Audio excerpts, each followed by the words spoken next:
Whenever we talk about good biscuits, the name Parle-G comes into them. Yes, Parle-G one such biscuit which everyone likes. Parle-G remains the first choice of all of us, but do you know where Parle-G originated? Where Parle-G is manufactured? Or where is the company that made Parle-G? If not, then let us know in detail.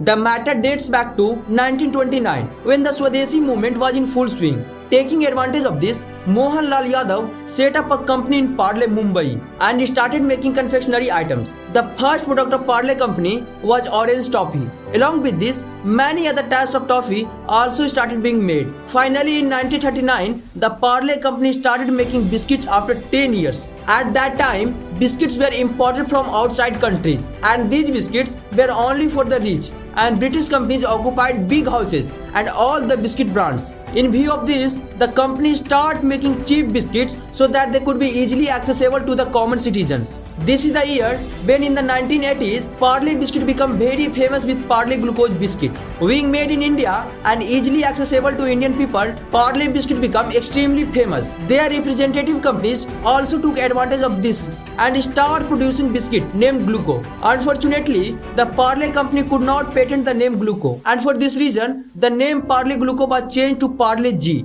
and it was widely publicized, and it also went in favor of the company. Today, Parle-G has become the largest biscuit brand in India and has a market share of more than 60% of glucose biscuit.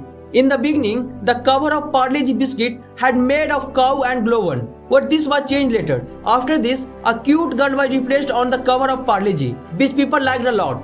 The color of the cover of Parle-G has always been white and yellow. But there has been a lot of debate about the name of the girl who appears on it. Three names, Neeru Deshpande, Sudha Murthy and Gunjan Gandania, have been coming up many times regarding the name of this girl. Many claims have been made about the name of all three. What in the media, Neeru Deshpande is said to be this child. What the truth is that recently Mayank Shah, product manager, Parle Products Group, has confirmed that the baby girl with the cover page is just an illustration. Average Creative created it in the 60s.